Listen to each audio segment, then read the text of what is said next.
Most Canadian women probably cannot imagine how different their lives might have been if they had been born just 30 or 40 years earlier, especially when it comes to their reproductive rights.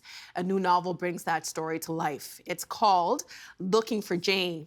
The sweeping historical narrative is the debut work by Heather Marshall, and she joins us now. Hi, Heather.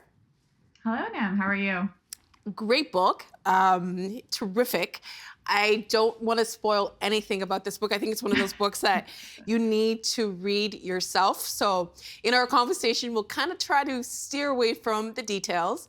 But just to Okay. get us started, I wanted to read a little excerpt from your book. If any of my friends ever need this, can I tell them to call you? Can I give them your name then? Dr. Taylor shakes her head. No, but you can give them this number to call. She reaches into the pocket of her scrubs and pulls out a small white card, hands it to Nancy.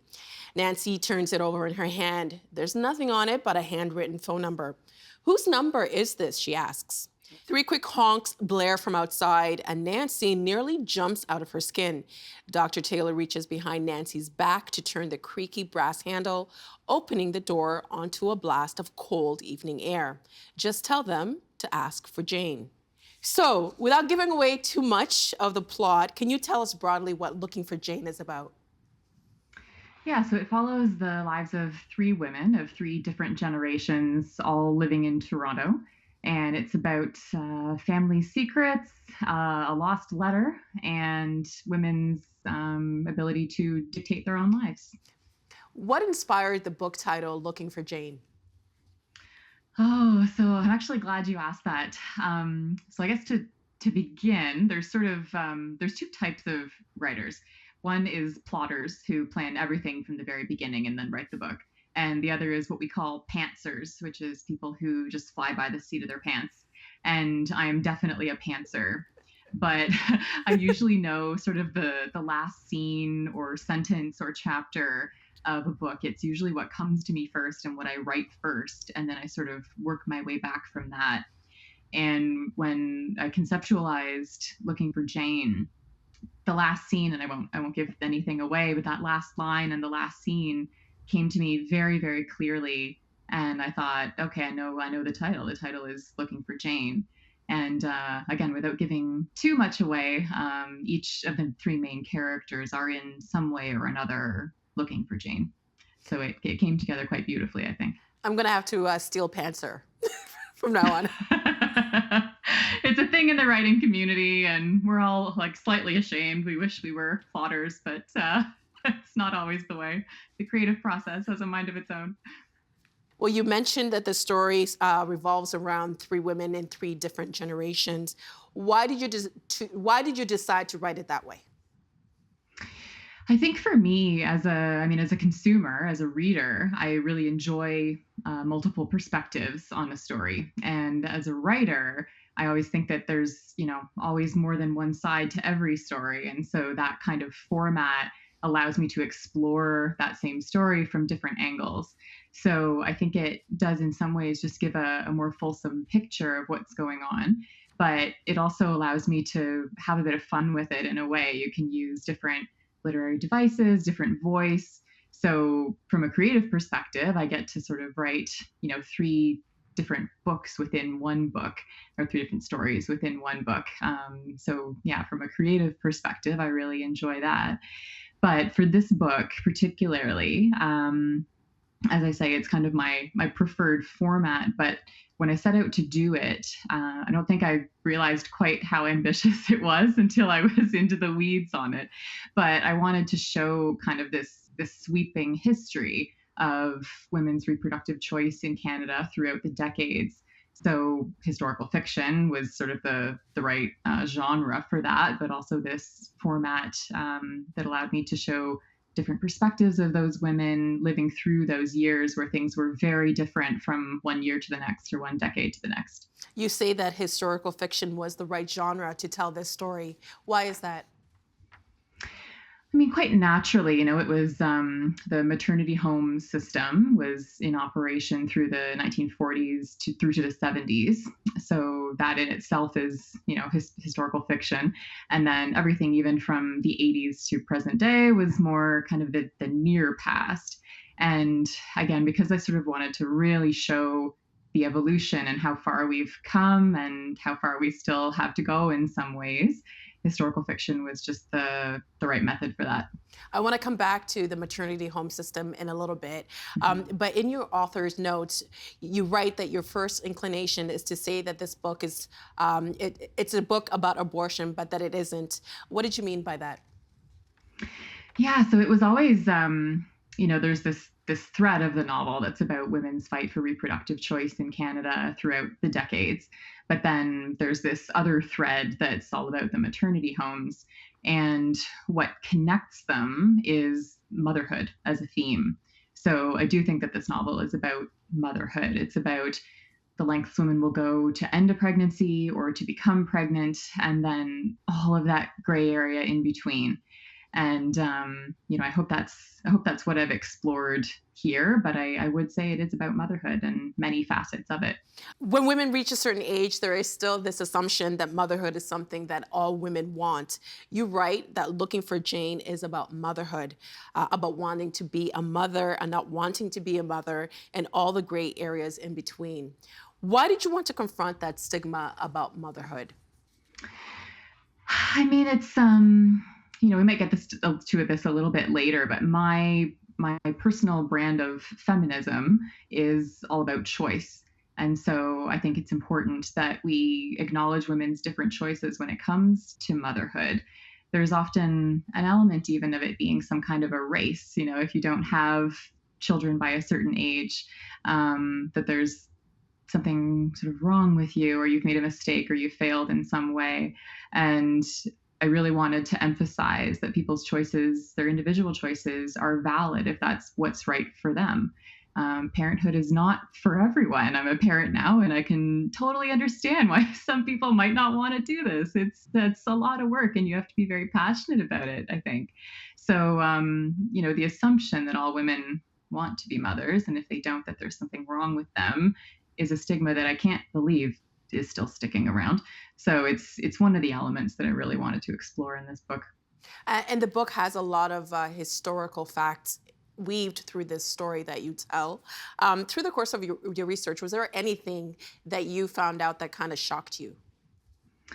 Oh, I think, the history of abortion access and women accessing illegal and terribly unsafe abortions was unfortunately not shocking to me. But I think the biggest shock was the research on the maternity home system. And that was, I think, some of the most emotional research I've ever had to do in studying history. And I had to sort of step away from it sometimes, take a bit of a break from it. I I'd known about maternity homes just kind of in the ether, but never really gave it much consideration, what they were, what they meant, or that there were real women and girls that were deeply traumatized by them. We've mentioned the maternity home system a couple of Mhm. times, but what was that system? For those who aren't familiar, it existed in the 40s through 70s, as I mentioned, and they were residential institutions where girls would go generally because their families or priests had sent them there when they were unmarried and pregnant, and they would wait out their pregnancies there, give birth, and usually stay for some period of time to work off their accommodation in labor, and then they would go home. And they were in cities all across Canada, every major city, and in the US, the UK, Australia, and New Zealand. They were all over the place. And the conditions and the treatment that the girls experienced there, based on my research anyway, it was anywhere on a spectrum from not great to horrendously abusive. And that's why it was, yeah, some of the most difficult research I've ever had to do. But it also really made me feel quite passionately about writing this novel and doing it justice. I had never heard about the maternity home system. Mhm. And in the book, you mentioned, I think the number was 300,000 That's women right. were impacted by this. How Yeah. widespread was this in Canada? Fairly. Again, it was in every major city and even some smaller towns, which is a little bit surprising given the fact that there was so much emphasis on secrecy and anonymity at these homes. But they were everywhere. There's an organization called Origins Canada, and I could talk about them for quite a while. But they were established to help try to reunite these women with their children in later years, and they have a list on their website of all the addresses where they were, even just in the city of Toronto. So you can look it up and see where they used to exist. And I was shocked at how many there were actually. But they were in neighborhoods. These girls were just squirreled away in secrecy, but they were still in the city. In your author's note, you write that a Senate committee studied the post war maternity homes. What was found? Yes. So I believe it was late 2017, they struck a committee and had some hearings where they heard from the women who were sent to them as young women and girls, and also their children. And they were essentially victim impact statements. And they released a report in 2018 with their findings. And they acknowledged that the government of Canada had a large role to play in separating these women from their children. And in that, they also made several recommendations for what the government could do for reparations, essentially. And among those was a recommendation that the government issue a formal apology and acknowledgement to these 300,000 plus women that were impacted and traumatized by this system. They gave the government 1 year to respond. That was in 2018. So we're coming up on 4 years from then, and the government has taken no action yet. Another historical event that you do talk about in the book is the Abortion Caravan. What was the Abortion Mhm. Caravan and what role did it play in making abortion legal in Canada? It was quite fascinating. So the abortion caravan it took place in 1970, and it began in Vancouver. And it was feminists who believed in abortion access and reproductive choice, and they took their protest on the road. So they came across from Vancouver, across Canada to Ottawa, and they arrived in Ottawa, I believe, on Mother's Day weekend in 1970. And they had a massive protest on the lawn at Parliament Hill, and couple of days later, they actually got into the House of Commons and they chained themselves to the railings in the chamber to disrupt the proceedings. And I believe it was the first time in history that the chamber had been shut down due to a protest. And that was all to raise awareness and try to make a difference and shed some light on the issue of abortion access in Canada. Well, speaking of access, accessing an abortion Mm. in Canada depends in part where you live. It's harder to access if you live in rural areas. There is a lack of clinics, and the stigma still exists, and abortion providers and women who are seeking them face harassment. Some provinces have even had to implement safe zones around clinics to keep women safe and the people who work there safe. Having done the research for your book and knowing the history it took to get here, are you surprised that access is still not available to all? It's shocking. It's 2022, and it was decriminalized in 1988, and I just can't believe that this is still an issue. Watching what's happening in the United States, where the debate around Roe v. Wade has been reopened, the case that Mhm. established nearly 50 years ago that it was a constitutional right to have an abortion. Do you worry about that having a ripple effect here in Canada? I do. I mean, not to be alarmist, but I'm of the view that rights that are so hard won need to be defended with constant vigilance. And I think we like to separate ourselves from our American neighbors in some ways, and we like to think that we're more progressive in some ways, but that's not always the case. And I think we take it for granted at our peril. It's something that does need to be defended. And, in this book, I've explored and tried to give a voice to the many women who made these incredible sacrifices, took outrageous risks, just ordinary women. to secure these rights for us and future generations of Canadians. And I think, quite frankly, we owe it to them to defend it. So I would caution people to get entirely complacent and keep an eye out. When it comes to pro-life versus pro-choice, obviously not all women are on the same side of the issue. Does your book try to reach across that divide? A little bit, yeah. I mean, it's I think there's such a range of opinion on abortion, from pro-choice to anti-choice, and again, sort of everywhere in between. And I think it's often sort of separated into that kind of binary where you're either for or against. And I think a lot of people have very mixed views of abortion for various reasons.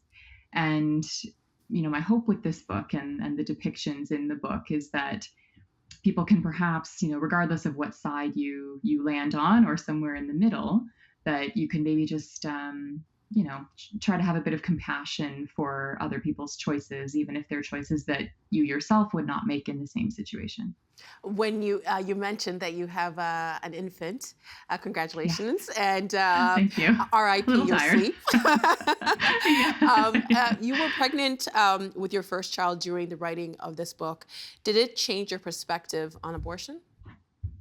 So I actually wrote the book before I became pregnant, but I was pregnant during the editing process, where we were still doing a lot of revision. And it absolutely did. I talk about this a bit in the author's note, kind of sharing a bit of a personal story there that I thought was appropriate in this case. But I was a bit shocked during my pregnancy about how much I felt like I was no longer in control of my own body. And I found it a bit unnerving in some ways, even though I was so happy to be pregnant. And so it really opened my eyes to how it would feel to be pregnant against your will and not have legal control to end the pregnancy if you wanted to. So I'd always been a passionate defender of a woman's right to choose, but I don't think I had quite the same level of empathy as I did after I'd experienced my own pregnancy. Finally, it is International Women's Day today. What does this day mean to you? Yeah, I mean, we talk about feminism, and obviously this is a feminist book, and I touched on this a little bit before, but I think my feminism and what I celebrate on International Women's Day is women's right to choose, not just reproductively, but their entire lives, their career, their relationships, decisions big and small. I think that's the celebration. That's what feminism does for us. I don't subscribe to the idea that there's sort of this, feminist rule book, and if you have decisions or opinions that are outside of that rule book, that makes you a bad feminist. I think it is really an individual thing. But on International Women's Day, I think the same holds true. It represents different things to different people based on their individual life experiences and what they want to celebrate in terms of womanhood.